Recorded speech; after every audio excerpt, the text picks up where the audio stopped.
Welcome, everybody.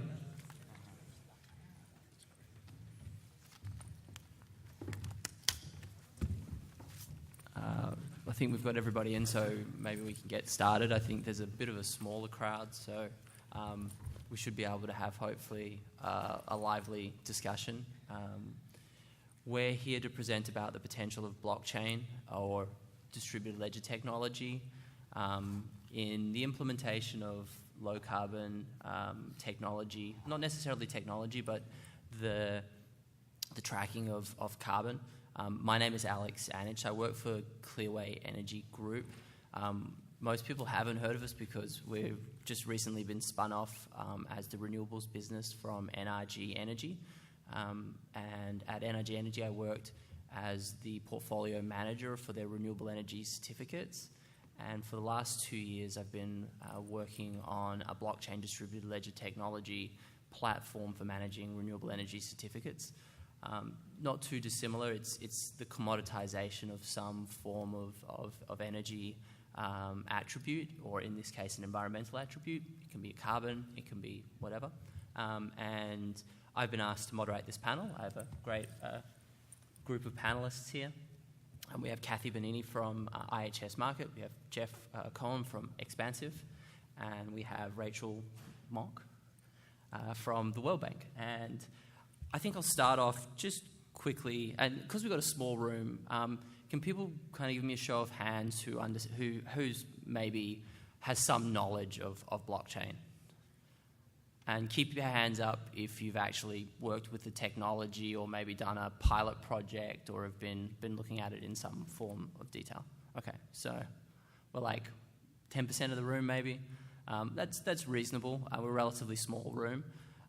So considering that everyone has a reasonable knowledge of it, I'm not going to introduce it in too much detail, but we will speak to just the kind of 4 key features of what blockchain is, or distributed ledger technology.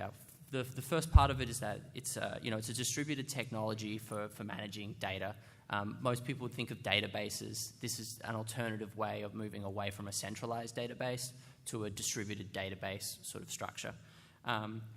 It's a shared environment where there is no central intermediary that manages the relationship between parties, so it enables people to transact with each other without needing an exchange to be able to transfer value and to realize value in peer-to-peer transactions. It's what we call trustless. So the way that it's designed through the consensus mechanism,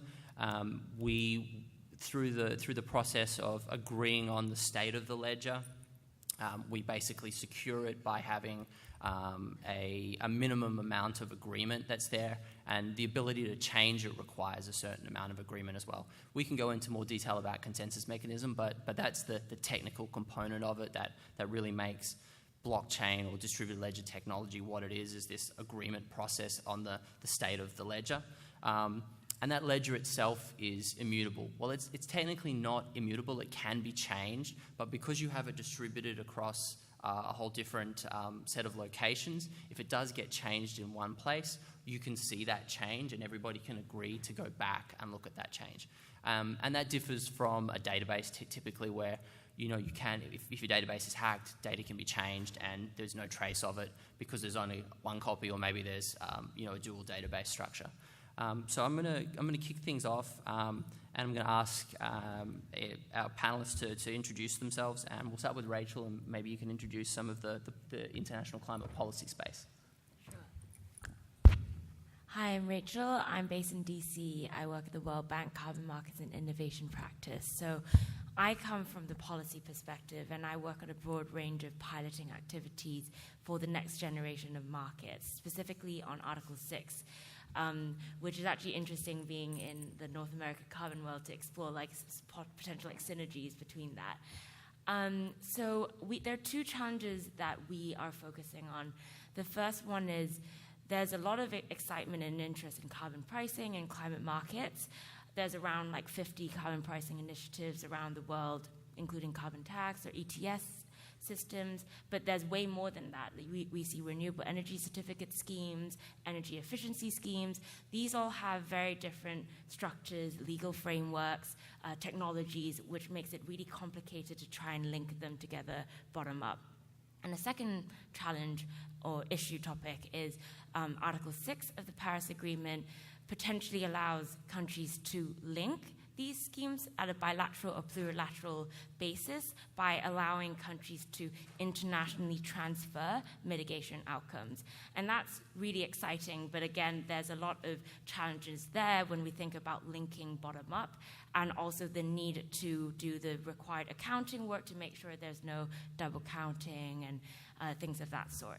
So that's the major challenges that we're looking at, and in that context, we work closely with the IT team to say, what are the emerging technologies out there that can help us address some of these emerging policy needs? And so we published a report last year that looks at what the opportunities and the challenges are that blockchain has specifically for post-2020 climate markets. And then now we're developing what we call a proof of concept to see how it actually looks like in practice. So there's 3 phases. The first phase, we looked at country-to-country trading. What can DLT do to help facilitate that? Second phase, we looked beyond DLT and looked at what about other technologies like Internet of Things or artificial intelligence? Can that help us digitalize the MRV process? And the third phase is the most exciting part. We combined what we learned from phase 1 and phase 2 to try and develop what we call a climate warehouse, which think of Amazon.com, where the Amazon doesn't actually own the products that are being sold there, but it's essentially a one-stop shop that allows buyers to track and compare different products. So we're exploring this concept. We think it's important given this bottom-up emergence of markets. So how can we make sure things are comparable? So that's where we're at right now. Thank you, Rachel. Kathy, can you potentially discuss some of the changing policy environment and timelines? Sure. What we see in the environmental markets is what we've been talking about all this week. We have the upcoming NDCs for countries, whereas I think it's 88 countries now who want to use market mechanisms for meeting their NDC goals. We also have Corsia, which was talked about at some of the panels, which will, and I think it ranges to the amount of offsets they will need, but we've seen from 2.6 billion to greater, so it's different. You see each of the countries, as we said, either doing market mechanisms or the countries are preparing to do their own mitigation outcomes to meet their objectives. So the carbon markets are growing. For many of us who've been in the last 10 years, it really hasn't. I think it's kudos to the people sitting in this room that they've survived the carbon markets where they haven't been as strong across, especially in the voluntary markets. But things are changing. And with all this pent-up demand that's coming in starting in 2021, besides Corsia, you have the maritime industry. That's one of the things that we look toward to saying, how do we handle the changes? How do you have connectivity? Because we all know that the best cost of abatement is using markets. And markets have to be efficient, transparent, and effective. So how do you get transparent and effective markets when we're going to have the level of trading that hasn't been done at all over the last cycle? So we really need to have solutions for the coming market with greater demand. And Jeff, do you want to do your presentation now? We can Sure, do the introduction. Pass it over. Give me 1 second. Get that up. Hi, everybody. Can you all hear me? Good for you, everybody here to survive till Friday, 3 p.m. Thank you for joining us. Otherwise, we'd be lonely up here. Our background, I'll just give a little bit of genesis of our company, Expansive. We're actually the offspring of a company that did a lot of carbon offsets for the California cap-and-trade market. So for like 6 years, we were one of the leading delivery mechanisms for compliance offsets into the California compliance system. And we learned a lot of lessons from that. We've morphed into expansive, but I think it's an interesting, now that I'm here on talking about blockchain, for a lot of years I was coming to this conference talking about carbon offsets and policy, and a lot of the motivation behind why we're doing what we're doing is really to scale up our efforts and to increase the impact that we had. We saw that the California program is incredibly rich. It's a great model, but we wanted to have broader impact that goes beyond just project types, project-specific offset projects. We also wanted to scale out of policy-dependent regulatory silos and go more into operating markets that are trading every day without any carbon influence necessarily, but find the linkage. So that's really where we came from, what we came out of. So about 2 years ago, we started Expansive, and a lot of it came from the learning of building an infrastructure and a reverse supply chain to do the carbon offsets that we had been doing before. We were working in refrigerants, and we saw that there were certain elements that we could apply to commodities like cement and steel and natural gas, the commodities that are traded on commodity markets and power markets, that we could apply to those markets and create value that has not yet been realized. So let me see if I can advance the slides here. I'm not sure which button to hit. Maybe this one? Okay. All right, so this is a chart that shows the embedded carbon in different commodities from the way those commodities are produced.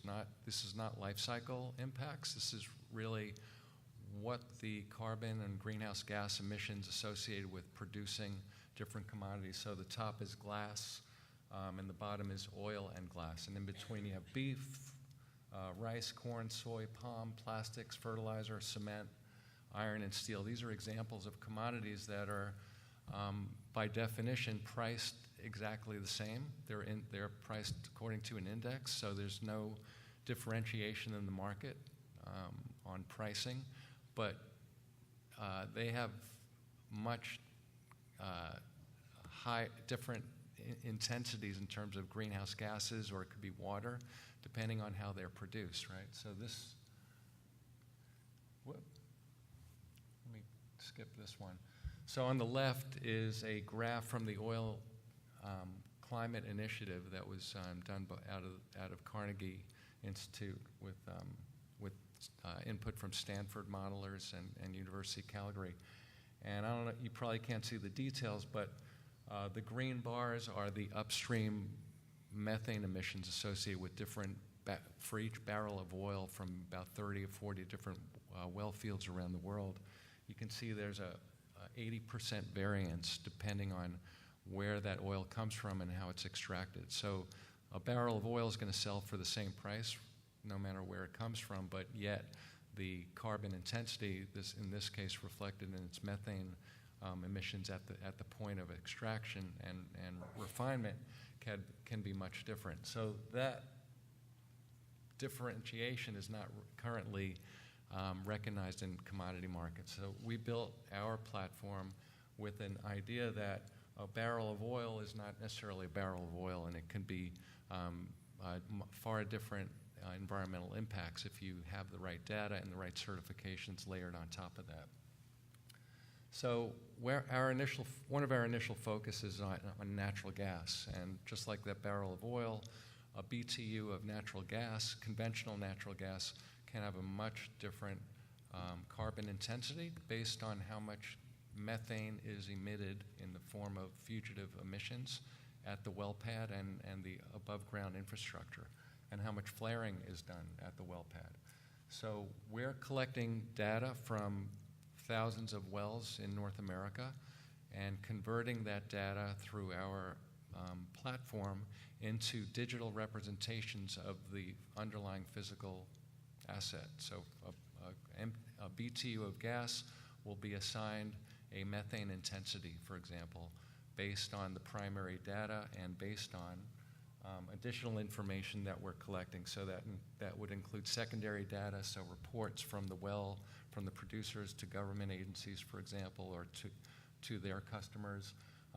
We apply MRV, monitoring, reporting, verification standards, and third-party certifications. And that logo on the bottom is the Independent Energy Standard Corporation, and they're a group that goes out and certifies wells around the U.S. and Canada based on their operational and design parameters, and assigns a score for different wells based on how clean and how the gas is being produced. So a well is given a Trust Well certificate, and we layer all those inputs and create this funky-looking, looks like a molecule, but it's a digital feedstock, which is our product.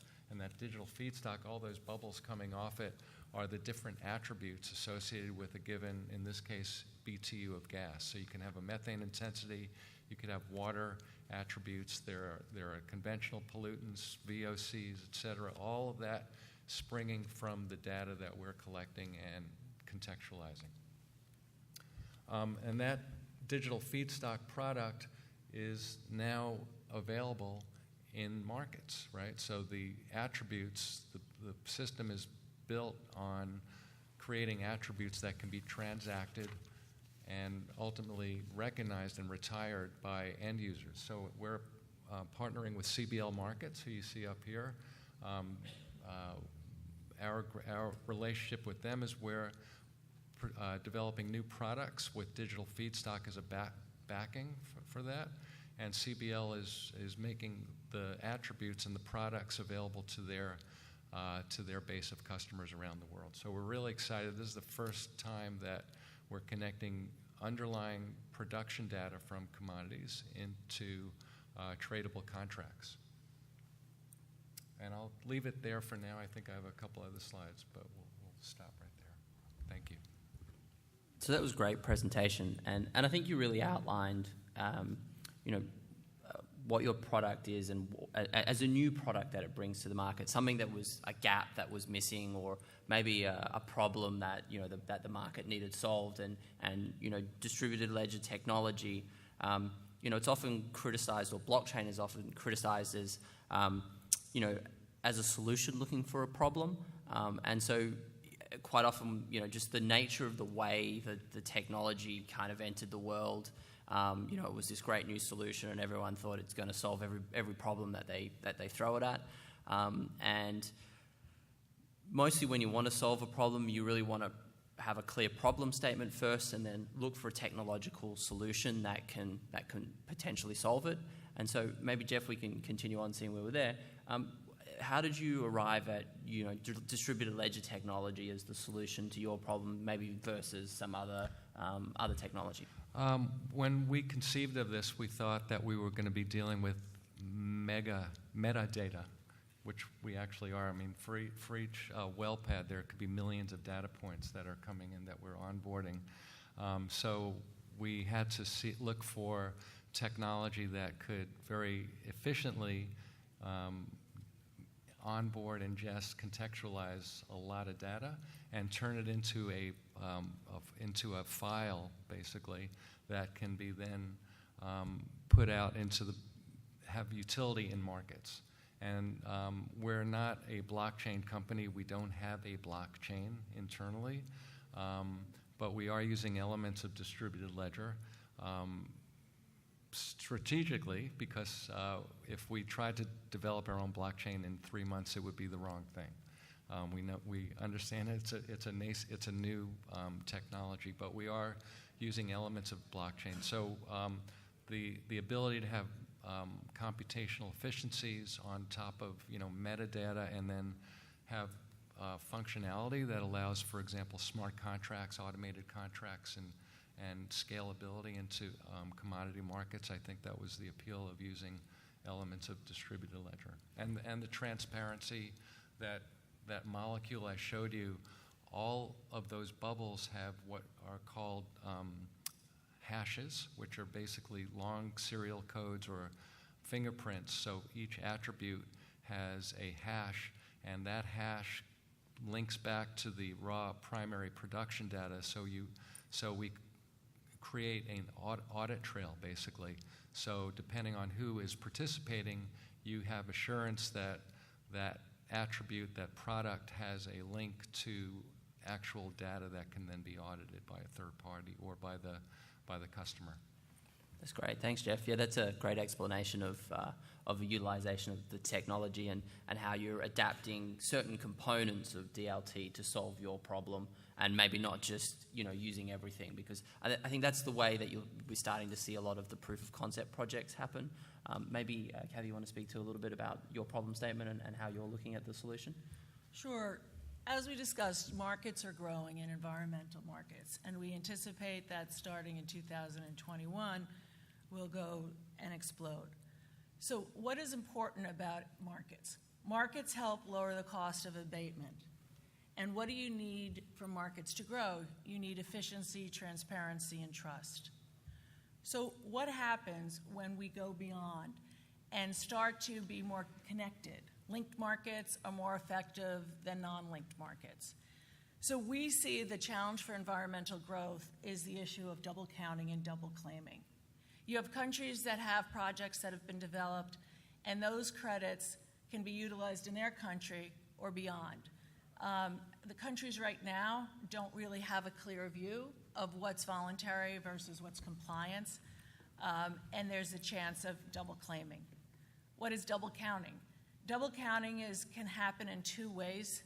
One is the European Union, as everybody knows, doesn't identify their serial numbers.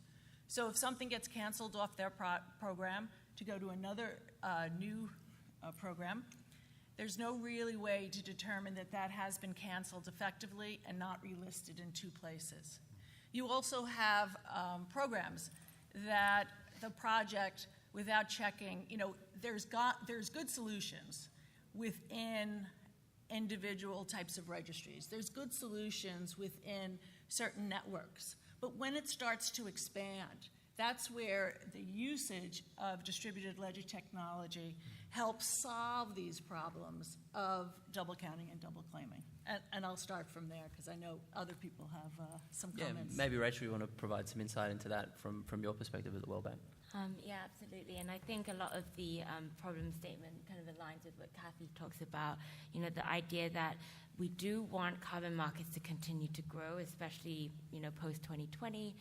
But then we also recognize that could be quite tricky given that they look very different from each other, which means that assets aren't necessarily fungible. And the idea that there might be additional reporting requirements under the Paris Agreement, global stock take, to ensure there's no double counting, as Kathy mentioned. These are all, broad issues that we need to tackle. And kind of in that context, we see like 3 additional needs post-2020. The first one, from the World Bank, we care about our client countries. And if they want to engage in Article 6, international transfers, they would need a national registry of some sort. Unlike in the Kyoto Protocol, where they didn't necessarily have to, have a registry for trading. And then second, there's a need for a settlement platform, a way to track the assets that are being traded to make sure that there's no double counting. And then third, there needs to be some form of communications protocol so that different systems can talk to each other. And there needs to be a way to address this idea of a fungible asset. So these were sort of the main issues these problems that we have in mind. But I think beyond DLT, we need to think of other issues. So a common term we say is garbage in, garbage out with blockchain. So it can't really address issues like poor data quality. So in that context, we might have to look at Internet of Things, artificial intelligence, and other forms of technologies that can create this comprehensive architecture for, post-2020 markets. That's great. Thanks, everybody. what's interesting about the application of blockchain is its origination or its genesis in what is typically called the blockchain, which is Bitcoin. The foundation of it, and with it brought a certain set of characteristics designed to create the environment that it needed to be able to create the blocks that went into the chain, and the consensus mechanism around it, the proof of work as it is. It's time and it's energy intensive, and it makes it a very big challenge for things like scalability or speed of transactions, and many other different components of it.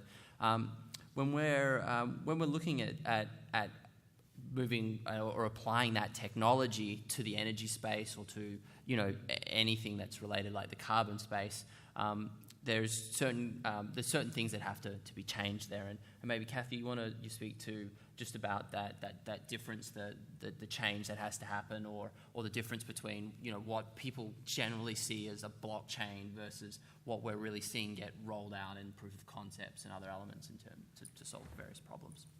Sure. I mean, as you're right, it started with Bitcoin and then progressed more toward blockchain.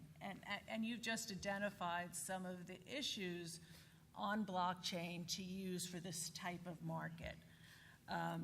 As you said, it used to take a group, everybody was anonymous, and that two, you had to have miners or people who were creating these blocks, and that not all these blocks were for consensus were used and some were discarded.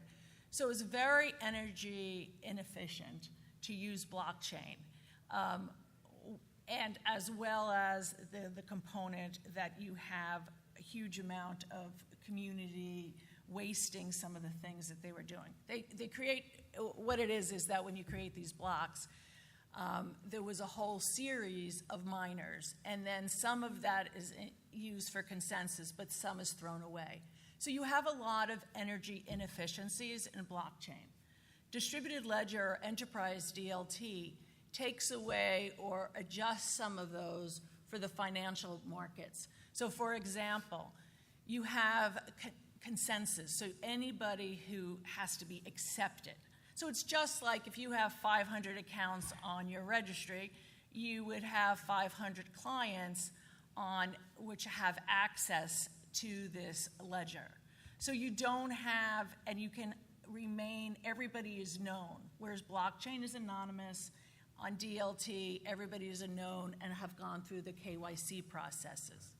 The other thing with DLT is that whereas traditional blockchain would take 10 minutes because of this whole process that have to go through, enterprise DLT takes roughly a minute. So there's a lot of benefits and more energy efficiency in using enterprise DLT. Now, I'm just going to throw out there, because you ask people and they've sort of identified they have some sense. But we've been throwing around a lot of terms. Perhaps we should just throw out to the audience, is there something, because our questions sort of build on each other, and we'd like to sort of clarify anything right now that anybody has. I think that might be helpful. And now no one's going to ask a question, but is there anything that we've said that...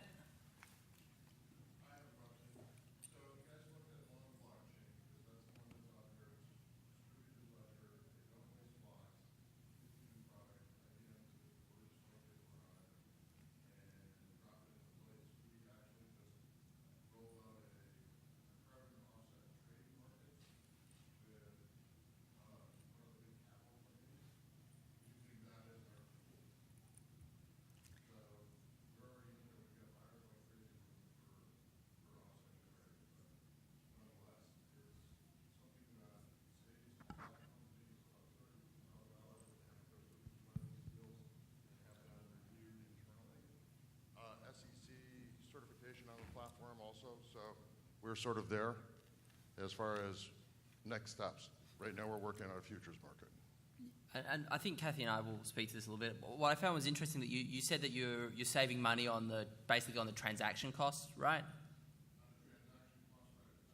Yeah, exactly. And I think that's really where the value proposition comes at this stage from from any sort of distributed ledger technology and its application to, say, an OTC or some sort of bilateral market where typically the transaction is relatively simple, but it's all of the mechanisms that you have to put in place to clear and to settle the transaction, to deal with counterparty credit risk and those sorts of things. So that's what we're finding is really the near-term sort of gains that a lot of businesses and anyone that's in a commodity space or anyone that's digitizing a commodity is really looking at and really solving. And that's the kind of value proposition that we're seeing really being focused on and identified and targeted.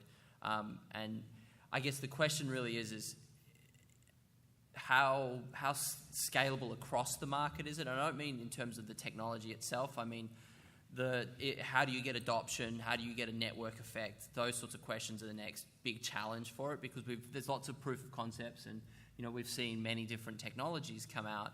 But the question is, how do you build that market itself? And maybe Kathy, you've got something to. Well, I think that the markets are going to continue in their traditional segregated area until 2021 and 22.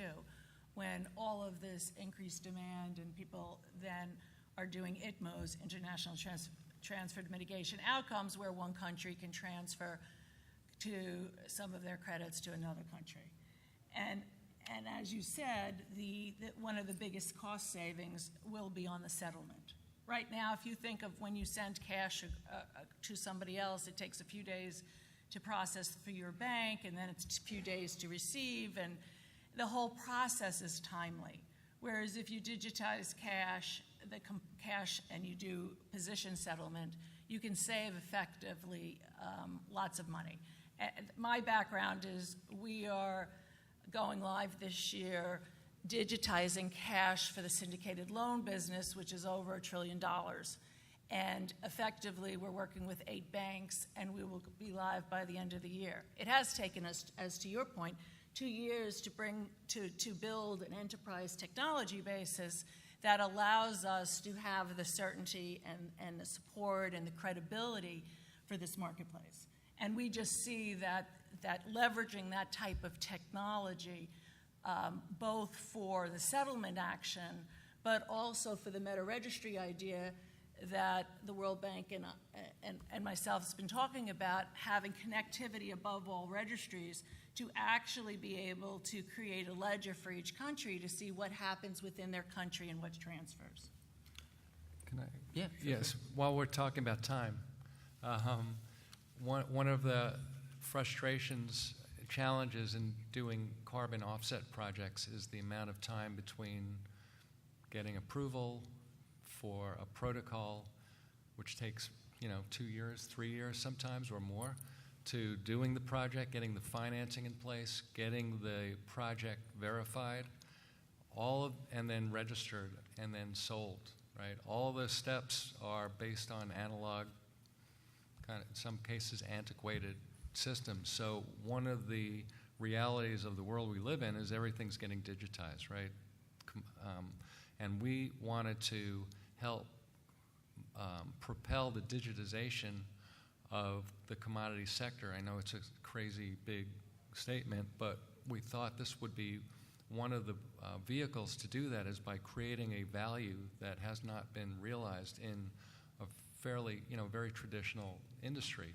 So rather than, months or years to do a project, now we're talking about collecting data that's being metered anyway, production that's getting metered in some cases in 3-second intervals, creating a digital profile that's based on real-time data, delivering that into a marketplace in real time, and the settlement can happen, pretty instantaneously. All the while, we're not taking shortcuts. We're not, making data up, or we're not applying science that we're making up. We're leveraging things that are already out there, basically connecting the dots. Where standards need to be digitized, that's something we expect we are going to incentivize, so that the standards themselves become more dynamic and more responsive to science and technology evolving, rather than waiting for endless peer review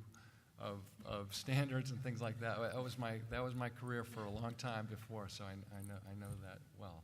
Yeah, and I think that's really interesting and a good segue into to Rachel. We have a question from... Oh, okay, yeah.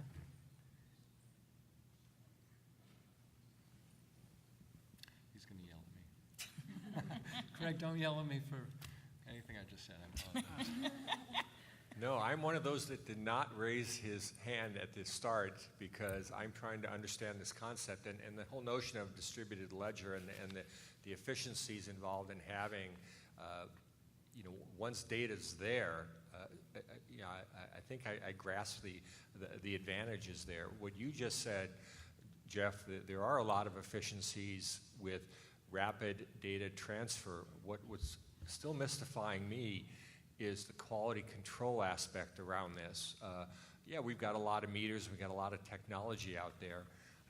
We've also seen technology being abused in any numbers of ways, and I could come up with a number of hypothetical scenarios. But how do you actually assure that it is not garbage in, garbage out, and that what you're ending up with, and that we can all presumably see in the distributed ledger, is really data, and not the fact that there's some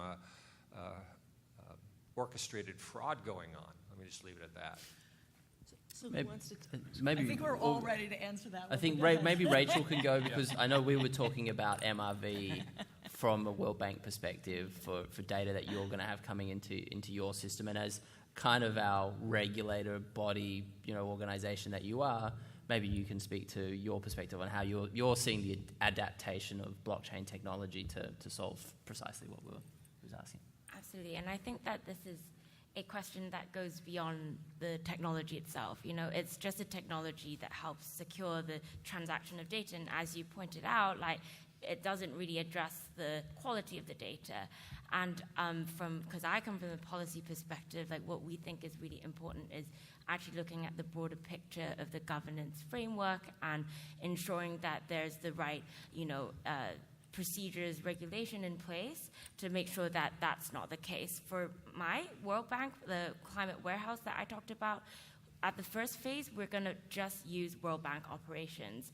And the reason for generating mitigation outcomes from World Bank operations is to leverage a lot of the due diligence that we already do, the environmental and social safeguards and so on and so forth. So a lot of that is already there.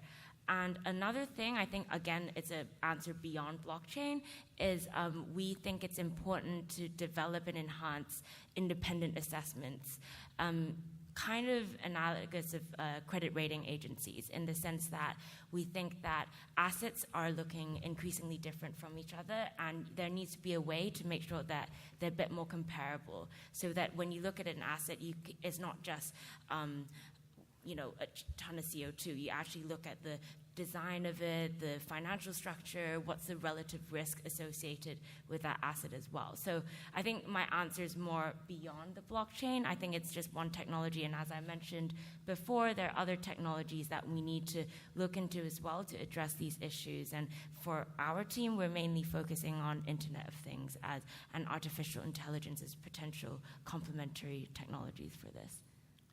If I could just add, what we're talking about is a type of technology that we think fits the solution.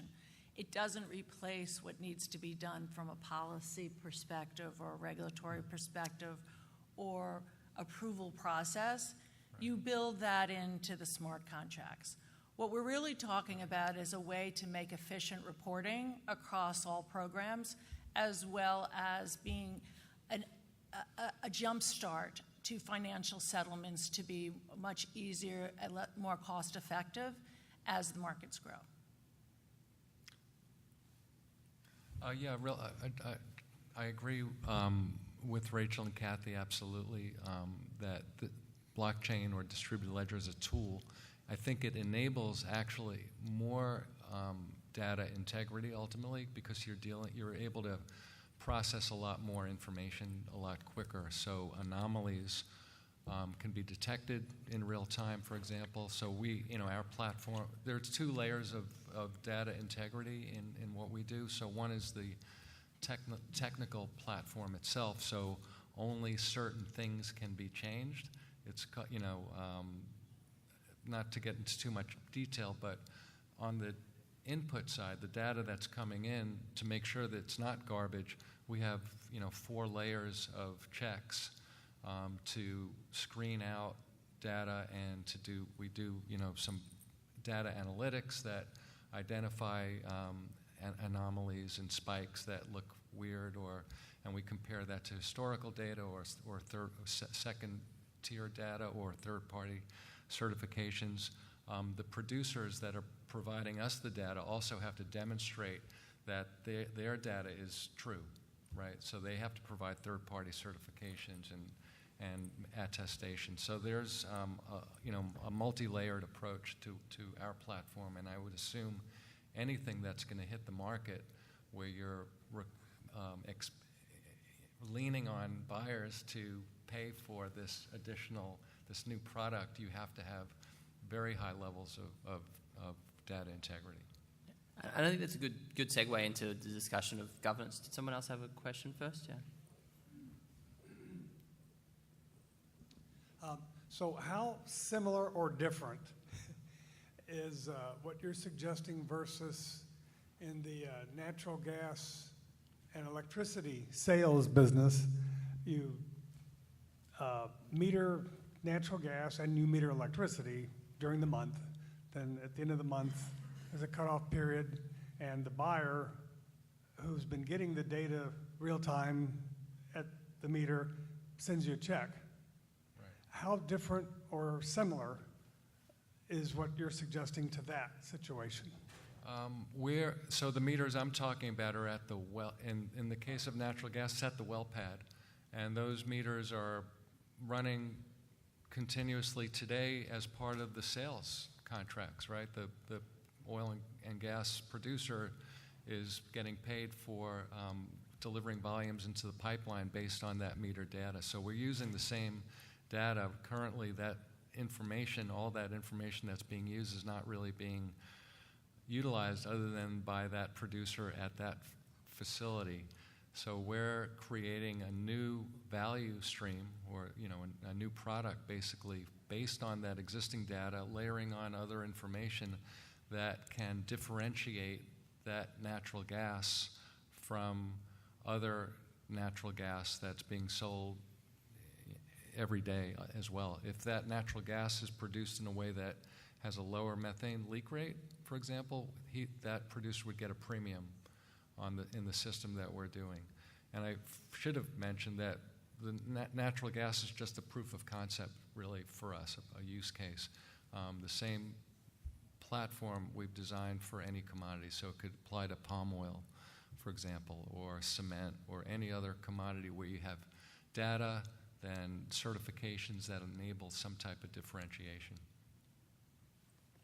And I think it's been an interesting segue into the question of governance, and a lot of the talk of blockchain or distributed ledger technology is that it's going to disintermediate like the market. You won't need a trusted intermediary anymore. You won't need any sort of regulatory organization to manage it. It's going to solve all of these problems.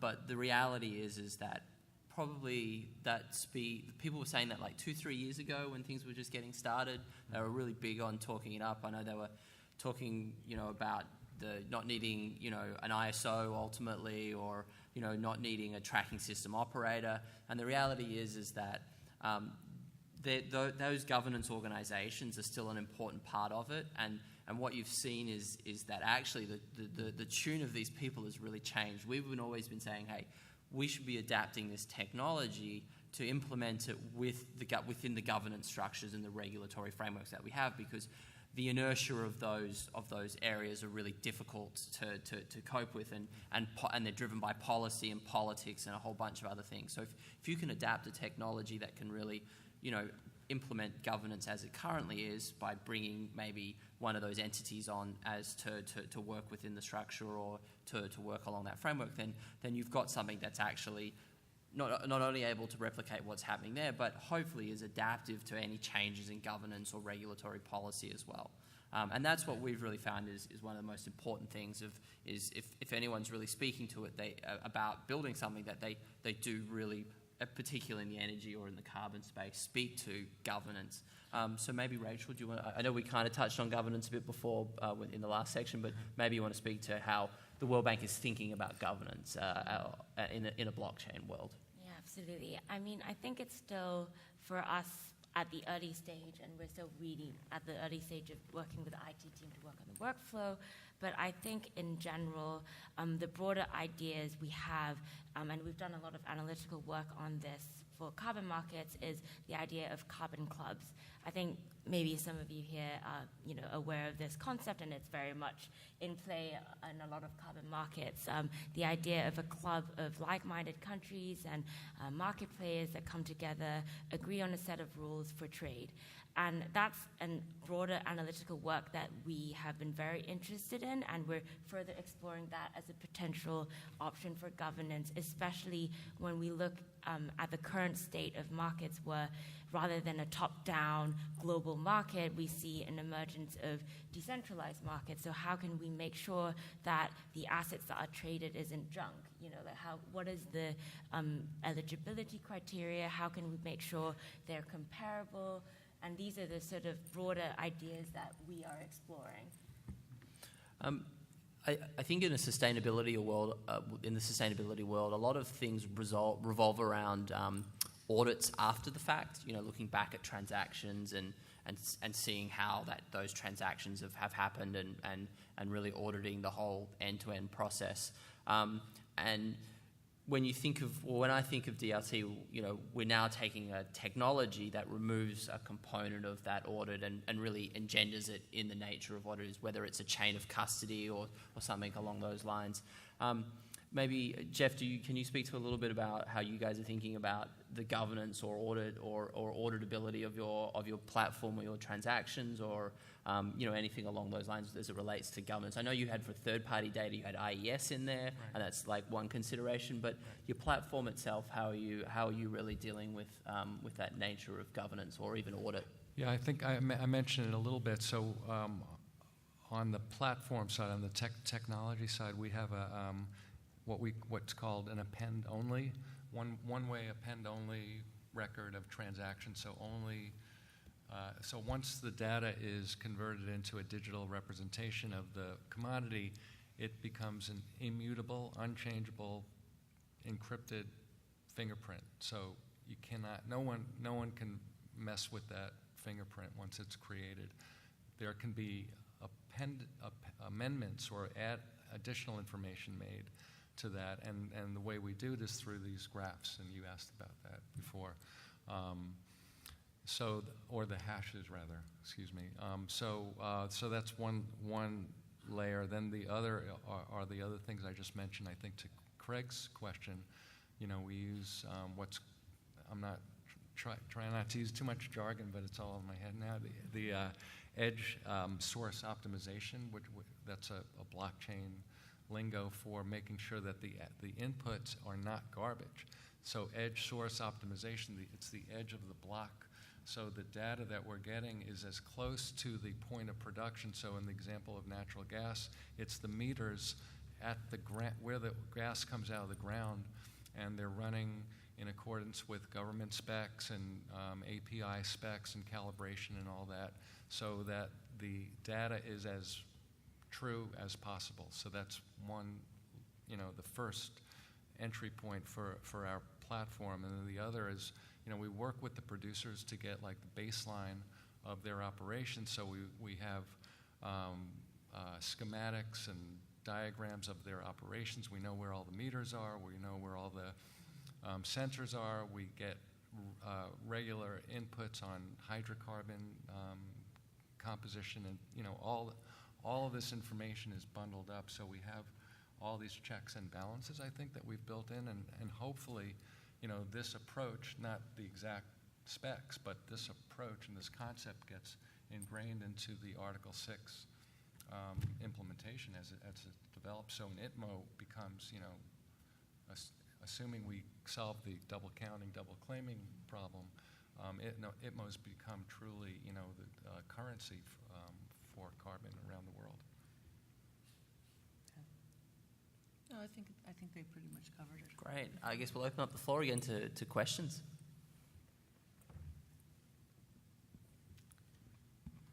So, is there been any thinking about actually trying to create some kind of cryptocurrency related to the reduction of emissions? I think there's been many of them. I wouldn't invest in them. Typically, we would warn against anybody that associating a real world application like carbon or renewable energy or anything along those lines with cryptocurrency.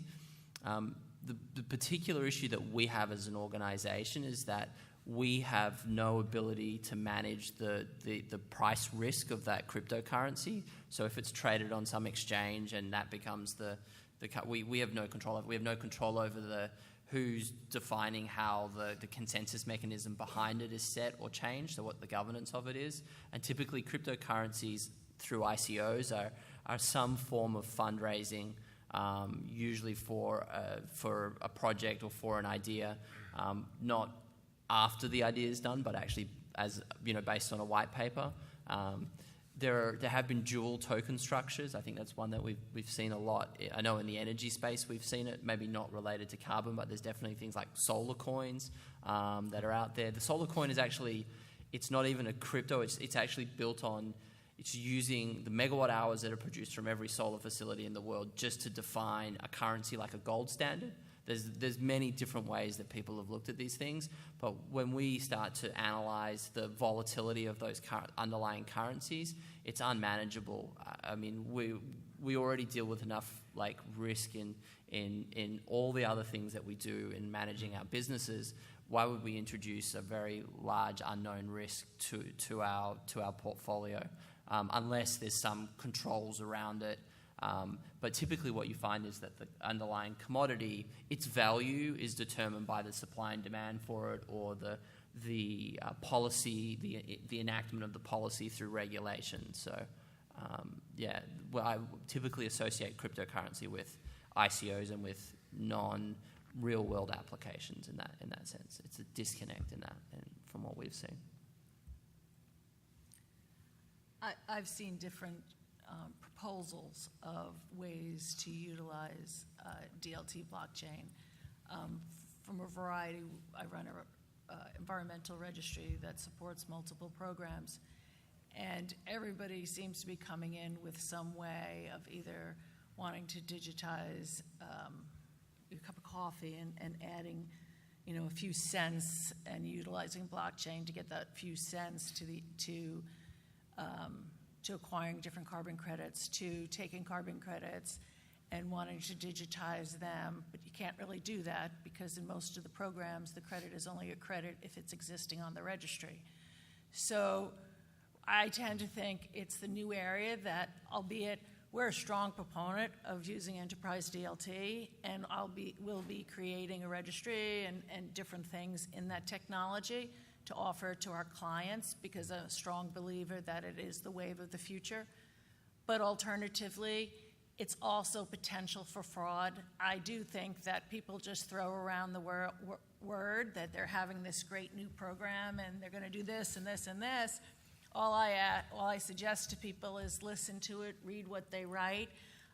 There are definitely legitimate ways of getting more funding to carbon projects, but it also, a lot of them are just saying the terminology and the word to get money, and who knows where they'll be next month.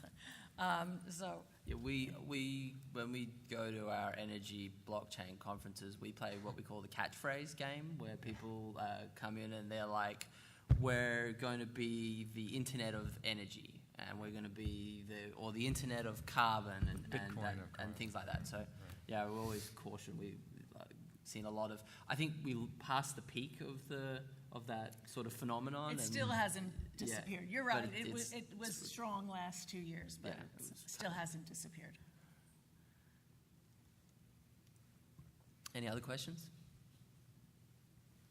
I have another question for the panel. And I think one that I think we're seeing a lot in the way the world is shaping up, and that's data ownership. Google, Facebook, basically you're giving away your data for free, they're monetizing it. And in the blockchain space, a lot of people are coming and trying to create these environments where they're utilizing, they're getting your data for one thing, but they're also potentially using it for others. And so I would throw the question out there for each of the panelists, ultimately who owns the data that's coming into your systems? Because it's data, like from our perspective as a renewable energy company, we've spent the last few years in-housing almost all of our data acquisition systems. So that was what we were talking about in terms of governance, and I think Jeff spoke to it, getting things right from the source. A lot of those are third-party controlled. They go up to a third-party cloud platform database, and you have to pull them, but you never actually own that data. And so one of the big questions that's out there is who's really owning the data in these various platforms, and is it for the companies who are benefiting from it, and what limitations are there on other parts of the businesses to monetizing it for other purposes? See, I think it's a relatively simple question because effectively it depends upon what you're talking about. So if you're talking about a registry, I think that the rules of the registry and the terms and conditions is what identifies the data.